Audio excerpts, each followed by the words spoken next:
Hai semuanya. Berjumpa lagi bareng Mimin Ara di sini. Ara ucapin terima kasih banyak ya atas support dan kesetiaannya sampai sejauh ini. Dan Ara tidak akan bosan-bosan minum pil tingkat dewa agar kembali gercep membawakan episode-episode berikutnya dari BTTH Keabadian Kaisar. Pokoknya jangan bosan-bosan untuk mengikuti kelanjutannya. Kalau tidak, Ara akan membuat kalian tidak bisa tertawa atau menangis. Let's go. Mari kita masuk ke ilusi seni radionya. Di episode sebelumnya, teknik pemurnian yang dilakukan Xiaoyan di pavilion pemurnian pil telah meningkatkan pengetahuan para alkemis alam dewa kuno. Adapun Yao Lao, dia merasa bangga dengan muridnya. Meskipun ribuan tahun telah berlalu, sifat Xiaoyan masih tidak berubah. Pada saat ini Xiaoyan segera menemui Kaiyun dan yang lainnya untuk berpamitan. Apakah kamu akan meninggalkan alam dewa kuno? Kaiyun bertanya dengan ekspresi cemas. Tenang saja, ini hanya sementara waktu. Aku juga punya rencana sendiri, ucap Xiaoyan.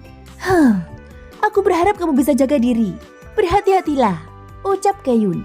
Kakak senior, aku mengerti, ucap Xiaoyan sambil menangkupkan kedua tangannya. Perjalanan seorang diri sangat berbahaya. Biarkan aku menemanimu, ucap Kaiyun. Tidak perlu kakak senior, aku punya benda yang bisa menyembunyikan auraku. Mereka tidak bisa mendeteksi keberadaanku, ucap Xiaoyan. Dengan tekad yang kuat, Xiaoyan menolak bantuan dari kakak seniornya. Kaiyun memahami dan tidak memaksanya lagi. Meski hatinya merasa berat, membiarkan Xiaoyan pergi sendirian. Mereka pernah berada pada posisi guru dan murid, sehingga dia tahu bahwa Xiaoyan tidak akan sembarangan melakukan hal yang tidak bisa dia kendalikan. Dari tatapan tegas Xiaoyan, itu sudah cukup untuk menunjukkan keyakinannya. Xiaoyan segera bergerak, dan tubuhnya berubah menjadi kilatan pelangi panjang, hingga keberadaannya mulai menghilang dari pandangan. Bahkan Kaiyun dan yang lainnya langsung terkejut karena tidak bisa mendeteksi jejak auranya. Sementara itu di tempat lain, di dalam suatu dimensi milik Taisu, terdapat sebuah taman dengan suasana tenang dan anggun. Ada seorang pria yang tampak lembut dan sopan sedang duduk. Sikapnya juga sangat tenang seperti seorang bangsawan. Yang mulia ratu, silakan minum teh, ucap Xuan King, suaranya terdengar bijaksana. Kenapa yang mulia ratu tidak mau pergi? Apakah yang mulia ratu menyukaiku? Tanya Xuan King dengan senyum nakal di sudut mulutnya. Menyukaimu? Bukankah kamu tahu pria yang layak bersamaku bukanlah orang yang lemah dan tidak punya kemampuan bertahan? Mereka harus kuat dan tangguh, ratu berkata dengan ekspresi wajah yang datar. Yang mulia ratu terlalu keras. Kekuatan bisa dibangun secara perlahan. Jika terlalu gegabah, malah akan memperburuk keadaan. Xuan King tampak tidak tersinggung, malah dia tersenyum tipis. Segala sesuatu yang kamu miliki di sini hanyalah berkat kekuatan luar biasa dari Taisu, jawab sang ratu dengan sinis. Walaupun berada di wilayah Taisu, ratu terlihat sama sekali tidak memiliki rasa takut. Itu benar. Bahkan di tengah kekuatan inti Taisu, tampaknya ratu benar-benar tidak takut, ucap Xuan King. Apa gunanya rasa takut? Ucap ratu dengan tegas sambil memandangnya dengan dingin. Jika ingin pergi dari sini, silahkan. Aku tidak akan menghalangimu, ucap Xuan King. Aku tidak akan pergi. Bukankah kamu yang mengundangku ke sini? Jawab sang ratu dengan acuh tak acuh. Xuan King semakin bingung dengan jawaban sang ratu. Mengapa sang ratu tidak mau pergi? Gumam Xuan King. Tempat ini milikku, ucap sang ratu dengan tegas. Aku berjanji aku tidak akan menyakitimu, ucap Xuan King. Meskipun Xuan King cerdik, tetapi dia bingung dengan sikap sang ratu yang keras kepala. Aku hanya menunggu seseorang menjemputku. Setelah itu, aku akan segera pergi, ucap sang ratu. Mendengar ini, Xuan King matanya menyipit. Namun ia tahu betapa kekehnya pendirian sang ratu. Tidak ada yang berani masuk ke wilayah inti Taisu, kecuali kalian mengirim seorang keabadian dewa tingkat ke-5. Jadi tidak ada seorang pun yang bisa masuk ke sini, ucap Xuan King dengan percaya diri. Aku akan tetap menunggunya di sini, ucap sang ratu dengan tegas. Seseorang? Siapa yang mulia? Akhirnya Xuan King terdiam. Meskipun di dalam hatinya dia ingin menahan ratu, namun dia enggan mengambil resiko. Jika sesuatu terjadi pada ratu, mungkin itu akan menimbulkan serangkaian dampak sebab akibat yang tidak terduga, sehingga akan mengganggu semua rencana besar Taisu, yang membuat Xuan King juga tidak berani bertindak gegabah. Apalagi ratu sangat penting bagi Sensi. Mungkin segala sesuatu dapat diperkirakannya, tetapi dia tidak dapat menilai sosok yang ada di hadapannya. Setelah terdiam sesaat, Xuan King akhirnya pergi. Tak lama kemudian, muncul sosok bayangan di taman itu. Nanfeng. Suara itu memanggilnya dengan nada yang akrab. Akhirnya kamu datang juga, orang tua yang tak tahu malu. Jawab ratu seolah-olah sudah menduga kedatangan sosok itu. Apa kamu masih tetap sama seperti dulu? Tidak bisakah kamu berbicara sedikit lebih menyenangkan? Ucap sosok itu. Dia berjalan mendekat dengan pakaian jubah hitam bersulam emas dan mahkota kecil di kepalanya, sehingga menambah wibawa yang dimilikinya. Sosok ini adalah Suqian Taiyi. Aku tidak terbiasa berbicara manis. Bukankah kamu tahu itu? Jika aku tidak suka berbohong, jadi mengapa kamu ada di sini? Apakah ini direncanakan oleh putramu? Ratu berbicara sambil tersenyum. Jika aku mengatakannya sengaja datang bertemu denganmu, apakah kamu percaya? Kecantikan benar-benar sebuah bencana. Jika aku belum pernah melihatmu di sensi saat itu, aku juga tidak akan berhenti di tingkat kelima dan kehilangan tahta. Suqian Taiyi tersenyum pahit, lalu berjalan ke pavilion mengambil cangkir teh yang sudah diisi. Dia meminum semuanya dalam sekali teguk, seperti meminum anggur. Suqian Taiyi, kenapa kamu meminum teh seperti sedang meminum racun? Ucap ratu nadanya seperti menyindir. Memang selalu racun. Racun yang kamu buat sendiri bukan? Suqian Taiyi menatapnya dengan penuh perasaan yang bercampur aduk seperti ada nostalgia dan kehati-hatian. Adapun ratu hanya tersenyum tenang dan ada kelihatan licik di matanya. Apakah sebegitu kuatnya? Sehingga kamu terus menghindar dari racunku? Tanya sang ratu sambil tertawa kecil. Semakin sulit dijangkau, maka semakin berharga. Suqian Taiyi tersenyum miris. Terlihat ada perasaan yang mendalam kepada sang ratu. Ayo pergi, aku akan membawamu keluar pergi dari sini. Ucap Suqian Taiyi. Aku tidak akan pergi, ucap sang ratu. Suqian Taiyi memandang ratu dengan ekspresi rumit dan meninggalkan taman. Suqian Taiyi juga mengenal bagaimana watak ratu. Sementara itu, ratu bergumam dengan dirinya sendiri. Hahaha, si bodoh itu pasti sedang mengkhawatirkanku dan akan segera datang menyelamatkanku. Ratu berpikir sambil membayangkan adegan dia diselamatkan. Tanpa sadar, ratu tersenyum kecil. Pada saat ini, Xin diperlihatkan di tempat Xiaoyan berada. Xiaoyan berubah menjadi pelangi panjang menuju lokasi avatar dewa aslinya. Dari kejauhan, Xiaoyan sudah melihat avatar Yuan-san menyeret 2 bintang limbah. Sudah waktunya mengetahui apakah pil pemulihan surga ini benar-benar sesuai ekspektasi. Setelah Xiaoyan mendekat, dia menyerahkan botol giok berisi pil pemulih surga ke tangan avatar dewa aslinya. Saat ini kekuatan darah dari avatar tersebut sudah sangat lemah karena harus menyeret bintang mati yang besar, sehingga membuat kecepatannya melambat. Avatar dewa asli menurunkan rantai yang membebani tubuhnya. Sambil berdiri di atas bintang mati, dia membuka mulutnya dan menelan 1 pil pemulih surga. Dalam sekejap, tubuhnya diselimuti oleh rasa sejuk yang menyegarkan. Kekuatan darah yang terkuras tidak langsung pulih secara tiba-tiba, melainkan pulih dengan perlahan-lahan, namun stabil. Peningkatan kekuatan ini bukan sekedar mengumpulkan kekuatan darah, tetapi pemulihan sepenuhnya. Setelah semua energi terkumpul, maka itu adalah kunci dari peningkatan kekuatan fisik yang sesungguhnya. Xiaoyan yang berada di dekat avatar dewa asli menyaksikan pemandangan ini dan mengingat saat berada di dataran Doqi, ketika Yaulao menggunakan teknik penyerapan untuk memperkuat kekuatannya. Kenangan ini segera membangkitkan inspirasi bagi Xiaoyan. Akan lebih efektif jika ada obat eksternal untuk membantu memperkuat tubuhku. Sambil berpikir, Xiaoyan mengangkat tangannya, dan di atas bintang mati itu muncul sebuah cekungan besar. Dia kemudian mengisinya dengan air dari bintang tersebut dan menyulutkan api untuk memurnikan airnya. Lalu mencampurkan ramuan yang telah dipersiapkan ke dalam cekungan, sehingga air berubah menjadi cairan obat beraroma harum. Dengan metode ini, penyerapan energi menjadi lebih lembut dan bersinergi dengan pil pemulih surga. Ini juga akan meningkatkan kecepatan kultivasi avatar dewa asli ke tingkat yang lebih tinggi. Beberapa waktu kemudian, ramuan yang telah disiapkan dengan cermat oleh Xiaoyan sudah selesai. Avatar dewa asli duduk dalam posisi lotus dan tubuhnya memancarkan cahaya keemasan yang lembut. Setelah menyelesaikan persiapan ini, Xiaoyan mengangguk puas. Menguatkan avatar dewa asli sangat penting, terutama ketika dirinya sendiri belum bisa mencapai terobosan dalam waktu dekat. Dengan begitu, avatar dewa asli bisa membantunya di masa yang sulit. Namun bahkan setelah mencapai terobosan, kekuatan tempur avatar dewa asli tetap akan menjadi aset yang tak tergantikan. Setelah selesai menyerahkan pil kepada avatar dewa asli, Xiaoyan beralih untuk mencoba kemampuan avatar jangkrik emas barunya. Dengan sedikit fokus, avatar jangkrik emas memisahkan diri dari tubuhnya. Dia tampak seperti sosok samar yang transparan dan hampir tidak terlihat jika tidak diperhatikan dengan seksama. Jika avatar jangkrik emas ini dapat mengasimilasi kekuatan musuh, mungkinkah dia juga bisa meningkatkan kekuatan tempurnya? Xiaoyan berpikir sambil memandangi sosok bayangan yang aneh itu. Dalam sekejap dia mengendalikan pikirannya dan mengubah avatar jangkrik emas menjadi bentuk yang lebih alami. Setelah itu, avatar jangkrik emas kembali menyatu ke dalam bayangannya. Kemudian Xiaoyan berubah menjadi cahaya merah dan meninggalkan bintang mati. Bagaimana perkembangannya? Lapor Tuan. Semua orang biasa di planet ini telah ditangkap. Beberapa mati dalam perjalanan, tetapi sebagian besar masih hidup. Di suatu tempat di kehampaan, ada sebuah planet yang bukan bintang mati dan ukurannya sangat besar. Bahkan seperti bintang raksasa yang mampu menampung populasi besar. Di permukaannya ada banyak kota besar. Tetapi anehnya, kota-kota tersebut tampak kosong dan tak terlihat satupun bayangan manusia.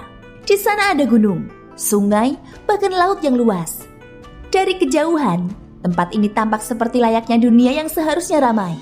Namun anehnya semua kota tampak sunyi dan kosong dengan suasana yang mencekam. Di lautan planet tersebut, terdapat sebuah pulau yang penuh sesak dengan manusia. Terdengar jeritan kesakitan dan tangisan anak-anak yang lemah memenuhi udara di seluruh pulau itu. Pulau tersebut sangat luas, mampu menampung jutaan orang. Namun tetap terasa penuh sesak. Hampir di mana-mana tampak orang-orang dengan wajah pucat dan kurus kering, seakan sudah lama tidak makan. Di antara para tahanan yang masih hidup, terlihat juga mayat yang membusuk. Bahkan beberapa sudah menjadi tulang belulang. Tak seorang pun bisa mendengar kesakitan mereka. Seolah-olah mereka adalah istri yang ditinggalkan oleh para dewa. Para kultivator yang dulunya tinggal di kota bintang ini, kemana mereka pergi? Mengapa mereka tidak datang menyelamatkan kami? Di mana dewa-dewa kami? Terdengar beberapa orang yang berucap dan ada keputusasaan di wajah mereka. Di pulau itu tidak ada makanan. Bagaimanapun manusia biasa perlu makan dan karena tidak punya pilihan, mereka akhirnya mulai saling memangsa. Perilaku kanibalisme ini sudah menjadi pemandangan biasa. Ini bukan sekedar kekejaman, namun ini adalah insting bertahan hidup. Yang paling menderita adalah bayi-bayi yang baru lahir. Di sekeliling pulau ini hanya ada lautan luas, dan siapapun yang mencoba melarikan diri akan segera meledak menjadi gumpalan darah begitu mereka memasuki laut. Sejak saat itu, tidak ada lagi yang berani mencoba melarikan diri. Namun beberapa orang yang tak tahan dengan tekanan ini, akhirnya memilih untuk bunuh diri dengan cara melompat ke laut. Faktanya pemandangan mengerikan ini tidaklah luput dari perhatian. Sebaliknya dari langit di atas pulau itu, beberapa sosok sedang mengamati semuanya. Berapa banyak arwah penasaran yang telah tercipta? 10.000 jiwa. Tapi banyak dari mereka tidak cukup kuat. Hanya dengan melahap satu sama lain, arwah penasaran ini dapat mengumpulkan energi kebencian yang cukup. Orang-orang di pulau itu tidak menyadari bahwa kematian bukanlah akhir bagi mereka. Setelah menjalani penderitaan yang luar biasa dan akhirnya meninggal, jiwa mereka ditangkap dan dipaksa untuk bertarung satu sama lain. Tentu saja jiwa yang kuat akan melahap yang lemah. Ini adalah siklus kejam di mana yang kuat memangsa yang lemah. Ribuan jiwa manusia fana ini hanyalah korban dari ambisi para penguasa yang mengejar kekuatan. 10.000 jiwa masih belum cukup. Dari sekian banyak orang yang tewas, hanya 10.000 arwah penasaran yang telah terbentuk. Apa ini karena penderitaan mereka belum cukup? Berikan mereka lebih banyak rangsangan, biarkan mereka saling membunuh untuk menciptakan lebih banyak arwah penasaran. Di langit di atas pulau itu tampak sejumlah pasukan memakai armor dewa palsu.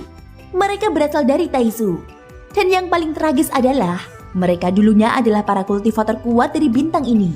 Orang yang mengatur semua ini adalah kultivator terkuat dari bintang ini. Seorang kultivator tahap kelima dari ranah keabadian kaisar. Dia mengenakan baju besi hitam pekat yang merupakan baju besi khas Taisu. Entah demi bertahan hidup atau demi kekuasaan, dia telah memilih untuk berpihak pada Taisu. Demi mencapai tujuan Taisu, dia menggunakan seluruh manusia biasa di planetnya sebagai tumbal. Melihat tumpukan tulang putih yang menggunung di pulau itu, tidak jelas berapa orang yang telah dikirim secara bertahap, hingga menghabiskan semua manusia di planet ini. Kematian yang menyebar di mana-mana menciptakan aura suram yang pekat. Sehingga meskipun bintang ini tidak pernah dijarah, namun tempat ini dipenuhi dengan aura kematian. Di alam semesta yang luas, Xiaoyan bergerak hanya dengan tubuhnya. Jika dia menggunakan bahtera atau kompas terbang, itu akan terlalu mencolok. Hanya dengan tubuh fisiknya yang disamarkan, dia dapat bergerak tanpa terdeteksi di kehampaan dan menyembunyikan keberadaannya dari siapapun. Saat dia melewati bintang besar ini, tubuh Xiaoyan tiba-tiba berhenti. Setelah melihat ke arah bintang itu, dia berbalik, lalu berubah menjadi cahaya merah yang melesat menuju bintang tersebut. Aku ingin tahu, apa yang sebenarnya membuat bintang ini dipenuhi dengan aura kematian, yang bahkan sampai menyelimuti kehampaan. Kita harus segera mengumpulkan jiwa-jiwa yang penuh dendam secepat mungkin. Jika tidak, maka saat orang-orang dari Taisu datang, misi kita pasti akan gagal. Kita semua pasti akan mati. Orang-orang ini sedang secara pintas untuk menciptakan rasa dendam yang kuat, kemudian menggunakan segala tipu daya dan mengorbankan manusia fana untuk mencapai tujuan mereka. Hanya setelah mengalami penderitaan tak terhingga, maka jiwa manusia yang meninggal akan penuh kebencian yang kuat. Demi bertahan hidup, para kultivator di bintang ini akhirnya melakukan hal yang tercela ini. Dengan terus mengintervensi, mereka bisa menciptakan lebih banyak jiwa-jiwa pendendam. Di tempat ini setiap kali seseorang melompat ke laut, mereka merasa itu untuk perlindungan diri karena mereka menyentuh pembatasan yang tidak bisa dilanggar. Namun hal ini adalah jebakan maut yang ditetapkan oleh para kultivator, sehingga tidak ada jalan untuk melarikan diri. Secara logika, bagaimana kekuatan manusia fana bisa menentang dewa? Jika bukan karena mereka membutuhkan jiwa-jiwa pendendam untuk diserahkan kepada Taisu, manusia fana ini pasti sudah dimusnahkan. Di bintang ini tidak ada seorang pun yang memiliki keberanian sejati. Demi menyelamatkan diri sendiri, mereka mengabaikan kehidupan ribuan makhluk hidup. Hal ini sebenarnya bukan untuk bertahan hidup, tetapi karena ketakutan mereka terhadap Taisu. Apakah kalian semua kultivator di bintang ini? Pada saat ini sebuah suara tiba-tiba bergema di antara banyak sosok kultivator yang muncul. Suara itu membawa tekanan besar sehingga membuat semua orang terdiam dan tidak bisa mengucapkan sepatah kata pun. Bahkan mereka dipaksa ke dalam keadaan berlutut. Pada saat yang sama, semua kultivator ini segera menoleh dengan kaget ke arah asal suara itu. Mereka melihat sosok ramping dengan kekuatan yang sangat luar biasa, sehingga mereka tidak bisa merasakan gelombang energi dari tubuh mereka sendiri. Siapa kamu? Ucap seseorang di tahap kelima keabadian Kaisar yang merupakan pemimpin di sini, menatap Xiaoyan dengan ekspresi wajah muram dan nada suara yang dalam. Siapa kamu? Bagaimana orang kuat di tahap kelima keabadian Kaisar bisa menjadi pemberontak dan menjadi budak Taisu? Dengan suara nyaring, Xiaoyan berteriak ke arahnya. Pria tahap kelima itu merasakan darahnya bergejolak dan menyadari adanya perbedaan kekuatan yang sangat besar. Kami hanya mengikuti perintah Taisu. Jika kamu berani menghalangi, Taisu pasti akan datang membunuhmu. Ucap pria di tahap kelima itu dengan raut wajah yang mulai memucat. Meskipun dia takut, namun dia merasa bahwa dengan membawa nama Taisu, maka Xiaoyan pasti akan takut dan mundur. Sensei belum dikalahkan, tetapi kamu sudah rela menjadi anjing Taisu. Tahap kelima keabadian Kaisar mungkin adalah yang terkuat di bintang ini, sekaligus sebagai pelindungnya. Semua kekuatan yang kamu peroleh adalah hasil dari keberuntungan dunia ini. Namun demi kehidupanmu sendiri, kamu tega mengorbankan ribuan jiwa. Dengan kelakuanmu ini, apakah hakmu menerima keberuntungan dunia ini dan menjadi orang kuat di sini? Xiaoyan segera melangkah maju, api membara keluar dari kakinya. Dan dalam sekejap, area di sekitarnya berubah menjadi lautan api. Sehingga para kultivator lain yang hanya berada di tahap dewa petarung dan terbalut armor dewa palsu tidak sempat bereaksi dan segera terbakar habis. Bahkan beberapa di antaranya melompat ke laut untuk menyelamatkan diri. Namun api Xiaoyan bukanlah api yang dapat dipadamkan oleh air laut biasa. Hanya jika mereka terbakar habis hingga tak tersisa, barulah api itu akan padam. Di tengah kekacauan, pria di tahap kelima itu menyadari sesuatu yang tidak menguntungkan.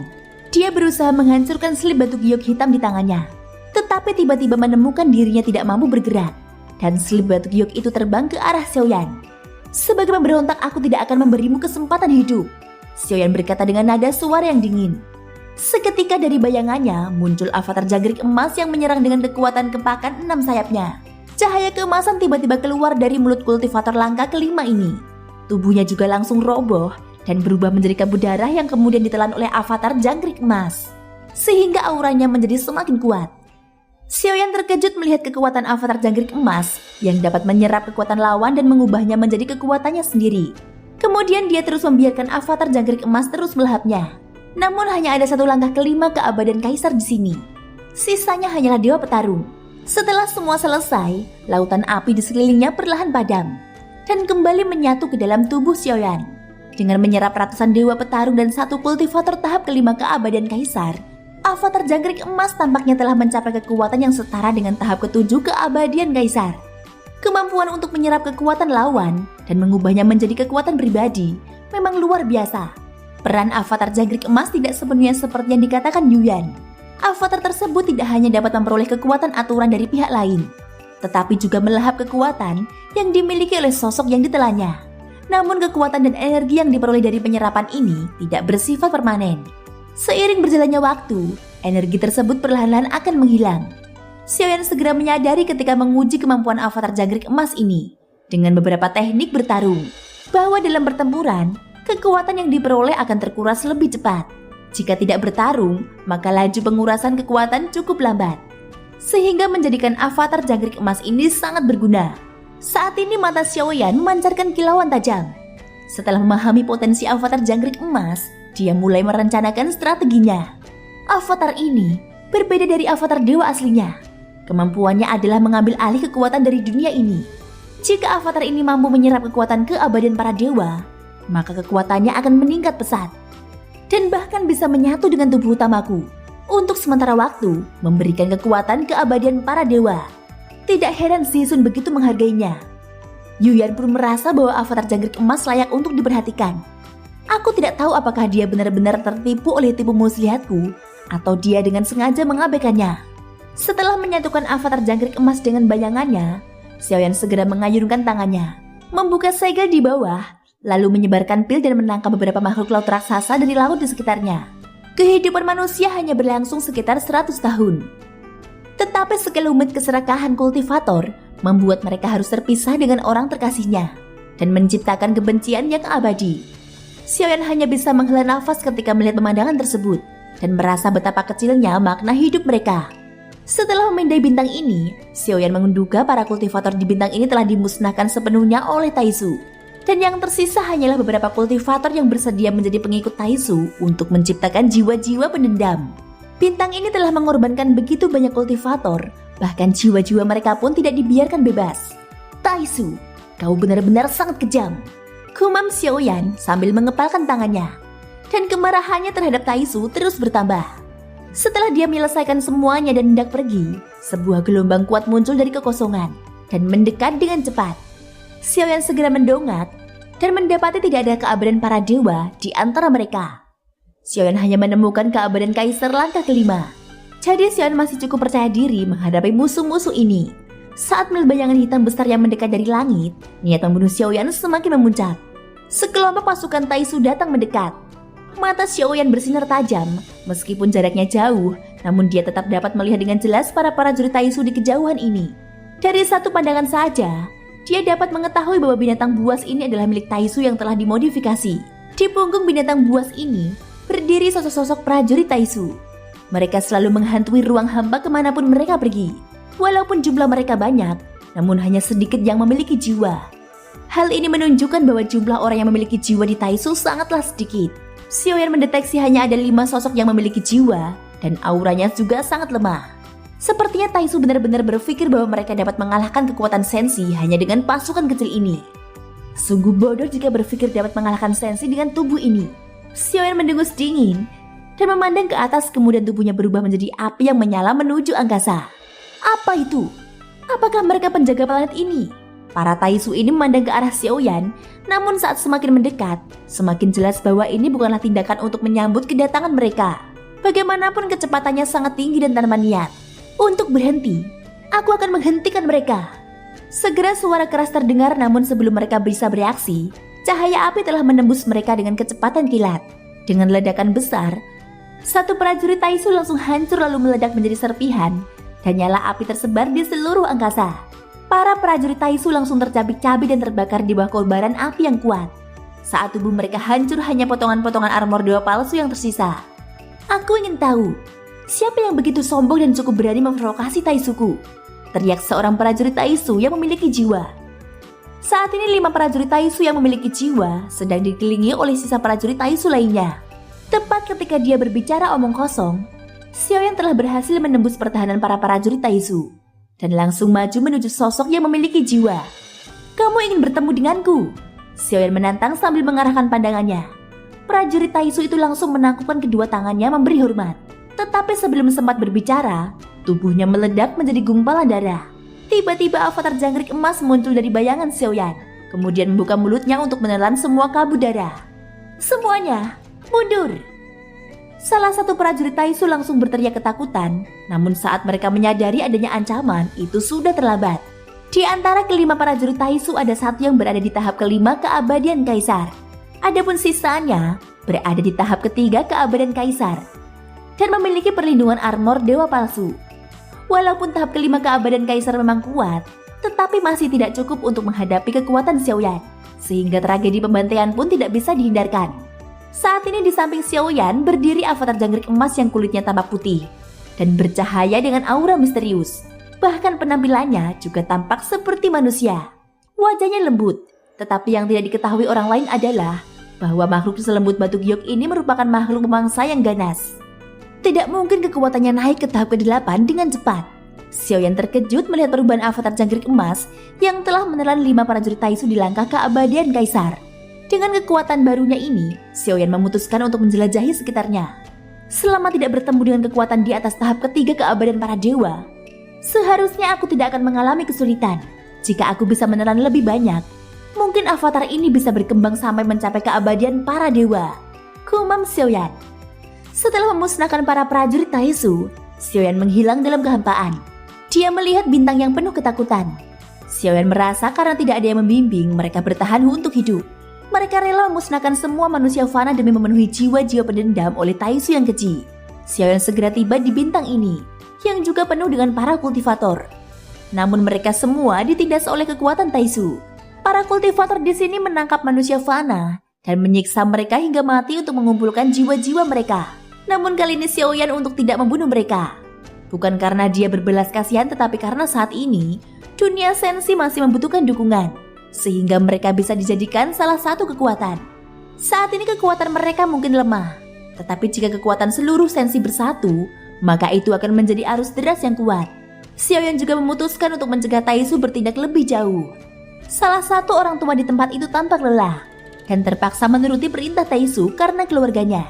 Saat menyadari kehadiran Xiaoyan, orang tua itu langsung berkata, "Jika Taisu turun dengan kekuatan penuh dan hanya dengan mengandalkan puluhan ribu prajurit ini, maka kami semua tidak akan mampu melawan mereka." Xiaoyan langsung mengangguk lalu memberikan isyarat agar dia memberi sinyal kepada Taisu. Orang tua itu segera mengangguk dan menghancurkan batu giok hitam. Sekali lagi para prajurit Taisu mulai bergerak dari kekosongan menuju ke arah mereka. Perhatikan baik-baik. Taisu bukannya tidak terkalahkan. Xiaoyan berkata dengan tenang. Kemudian tubuhnya berubah menjadi api yang memancar ke arah prajurit Taisu. Kalimat ini ibarat petir yang menyambar hati mereka. Sebenarnya mereka bukannya berkhianat, tetapi mereka hanya berusaha bertahan hidup. Bagaimanapun ini adalah pilihan terakhir. Bagaimana mungkin mereka tidak ingin melawan Taisu dan tega membunuh makhluk tak berdosa tanpa pandang bulu. Namun mereka seperti sekelompok anak ayam yang kehilangan induknya. Di atas langit terbuka para prajurit Taisu yang muncul kali ini tidak begitu kuat. Hanya ada 3 sosok yang memiliki jiwa. Salah satunya berada di tahap ke-7 keabadian Kaisar. Tetapi tetap bukan tandingan Xiaoyan yang sudah berada di tahap ke-9 dan ditambah dengan kekuatan tubuh yang luar biasa.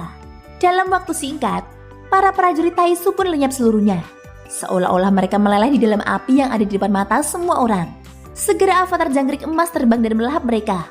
Tidak mungkin kekuatannya sekarang sudah mencapai langkah ke-9. Xiaoyan terkejut saat melihat avatar jangkrik emas yang sedang dengan cepat melahap 3 prajurit Taisu dan kembali meningkatkan kekuatannya. "Tuan, tolong sebutkan namamu dan kami bersedia mengikutimu sampai mati." Orang tua itu segera mendekati Xiaoyan dan berlutut. Namun yang benar-benar mengejutkan mereka bukanlah kekuatan fisik Xiaoyan, melainkan aura yang dia pancarkan itu penuh kekuatan dan kewibawaan. Yang mulia. Xiaoyan tidak banyak bicara. Lalu tubuhnya berubah menjadi pelangi panjang meninggalkan tempat itu. Kata-kata Xiaoyan tadi telah menggetarkan hati semua orang yang menyaksikannya. Apakah mungkin dia adalah benar-benar yang mulia yang disebut di dalam legenda dewa? Bukankah dikabarkan yang mulia sudah lama meninggal? Mungkinkah itu hanyalah rumor? Dan yang mulia sebenarnya hanya mengasihkan diri lalu sekarang kembali. Para kultivator itu mulai berbisik satu sama lain.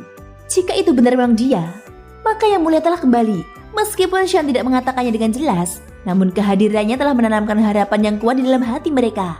Sehingga membuat mereka percaya bahwa masih ada kesempatan dan harapan. Xiaoyan sendiri tahu bahwa kekuatannya belum cukup besar untuk benar-benar layak menyandang gelar yang mulia. Tetapi berbicara seperti itu bukanlah sesuatu kesombongan. Dia sadar bahwa hanya dengan kata-kata ini, dia bisa membangkitkan harapan dan tekad para prajurit Senshi.